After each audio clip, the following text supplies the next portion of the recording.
మన దేశంలో అత్యున్నత పదవి ఏదంటే వెంటనే గుర్తొచ్చేది భారత రాష్ట్రపతి కదూ. అయితే ఆ పదవికి కొన్ని ఖచ్చితమైన రూల్స్ ఉన్నాయని ఎంతమందికి తెలుసు? అవును, ఈరోజు మనం సరిగ్గా ఆ రూల్స్ గురించే మాట్లాడుకోబోతున్నాం. అసలు పాయింట్ ఏంటంటే దేశ ప్రథమ పౌరుడిగా వాళ్ళు ఏ రూల్స్ పాటించాలి, ఏంటి ఆ నిబంధనలు? పదండి ఆ ప్రశ్నకు సమాధానమేంటో చూద్దాం. ఈ రూల్స్ అన్నీ ఎక్కడో లేవు, మన భారత రాజ్యాంగంలోనే ఉన్నాయి. ప్రత్యేకంగా చెప్పాలంటే ఆర్టికల్ 59లో. ఒక రకంగా ఇది ప్రెసిడెంట్ ఆఫీస్కి సంబంధించిన అఫీషియల్ రూల్ బుక్ అన్నమాట.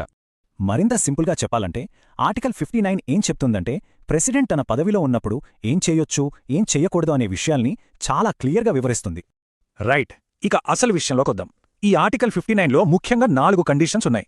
అంటే ప్రెసిడెంట్ ఏం చేయకూడదో చెప్పే 4 కీలకమైన పాయింట్లు. అవేంటో ఇప్పుడు ఒక్కొక్కటిగా చూద్దాం. మొదటిది చాలా ముఖ్యం. రాష్ట్రపతిగా ఉన్న వ్యక్తి పార్లమెంట్ సభ్యుడుగా అంటే ఎంపీగా గాని లేదా రాష్ట్ర శాసనసభ సభ్యుడుగా అంటే ఎమ్మెల్యేగా గాని ఉండకూడదు. ఒకవేళ వాళ్ళు ఎన్నికయ్యే సమయానికి ఆ పదవిలో ఉంటే రాష్ట్రపతిగా ప్రమాణ స్వీకారం చేసే ముందే రిజైన్ చేయాల్సుంటుంది. ఇక రెండోది, లాభం వచ్చే ఏ ఇతర ప్రభుత్వ ఉద్యోగాన్ని కూడా చేపట్టకూడదు. మూడోది, రాష్ట్రపతి భవన్ లాంటి అధికారిక నివాసాన్ని వాళ్ళ సొంత లాభం కోసం అస్సలు వాడుకోకూడదు. ఫైనల్గా నాలుగోది, వాళ్ళ జీతభత్యాలు ఫిక్స్డ్. వాళ్ళ పదవీకాలంలో దాన్ని ₹1 కూడా తగ్గించడానికి వీల్లేదు. అయితే ఒక ప్రశ్న వస్తుంది, అసలు ఈ రూల్స్ అన్నీ ఎందుకు పెట్టారు? ఇవి కేవలం ఆంక్షలు పెట్టడానికేనా? కాదు, వీటి వెనక చాలా బలమైన కారణాలున్నాయి. ఇక్కడ మనం అర్థం చేసుకోవాల్సిన కీలకమైన పాయింట్ ఇదే. ఈ కండిషన్స్ పెట్టడం వెనుకున్న ముఖ్య ఉద్దేశం రాష్ట్రపతిని పార్టీ రాజకీయాలకు అతీతంగా పూర్తిగా న్యూట్రల్గా ఉంచడం. ఎందుకంటే వాళ్లు ప్రభుత్వం నుంచి ఎలాంటి ఒత్తిడికి లొంగకుండా ఇండిపెండెంట్గా ఉండాలి. వాళ్ల వ్యక్తిగత ప్రయోజనాలకి, పదవీ బాధ్యతలకి మధ్య గొడవ రాకూడదు. అన్నింటికన్నా ముఖ్యంగా ఆ అత్యున్నత పదవి గౌరవాన్ని, స్థిరత్వాన్ని కాపాడాలి. సరే, థియరీ బాగుంది. మరి ప్రాక్టికల్గా ఈ ఆర్టికల్ 59 ఎలా పనిచేస్తుంది?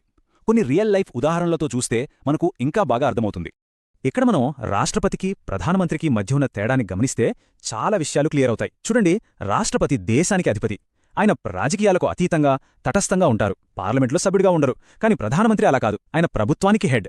అధికార పార్టీకి చెందిన ఒక యాక్టివ్ పొలిటికల్ లీడర్. పార్లమెంట్లో సభ్యుడిగా ఉండడం తప్పనిసరి. చూసారా, ఆర్టికల్ 59 ఈ తేడాను ఎంత స్పష్టంగా చూపిస్తుందో? ప్రస్తుతం మన రాష్ట్రపతి జీతం నెలకు ₹5 లక్షల. ఇది 2018లో రివైజ్ చేశారు.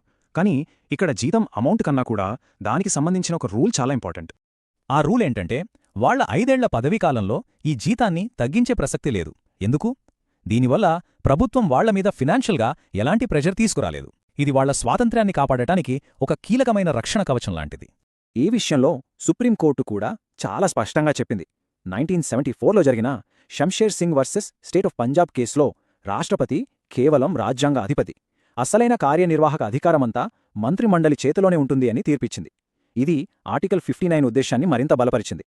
అంతేకాదు, ఇంకో కేసులో కూడా రాష్ట్రపతి పదవికి ఉన్న స్థిరత్వాన్ని, గౌరవాన్ని రాజ్యాంగపరమైన రక్షణల ద్వారా కాపాడాల్సిందే అని సుప్రీంకోర్టు నొక్కి చెప్పింది.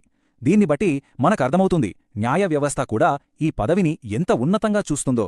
ఈ రూల్స్ అన్నీ మన ప్రస్తుత రాష్ట్రపతి శ్రీమతి ద్రౌపది ముర్ము గారికి కూడా వర్తిస్తాయి. 2022లో ఆమె ఎన్నికైనప్పుడు ఆర్టికల్ 59 ప్రకారం అనర్హత కిందకు వచ్చే ఏ పదవిలోనూ ఆమె లేరు. ఇక ఆమె పదవీకాలం 2027లో ముగిసే వరకు కూడా ఆమె జీతానికి రాజ్యాంగపరమైన రక్షణ ఉంటుంది. ఇంతకీ ఇదంతా ఎందుకు ఇంత ముఖ్యం?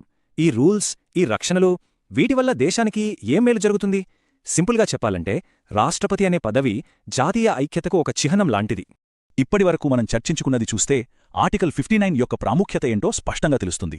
ఇది దేశంలోనే అత్యున్నత పదవిని రాజకీయాలకు దూరంగా, న్యూట్రల్గా ఉంచుతుంది. ఎలాంటి కాన్ఫ్లిక్ట్ ఆఫ్ ఇంట్రెస్ట్ రాకుండా చూస్తుంది. ఆ పదవి గౌరవాన్ని కాపాడుతుంది.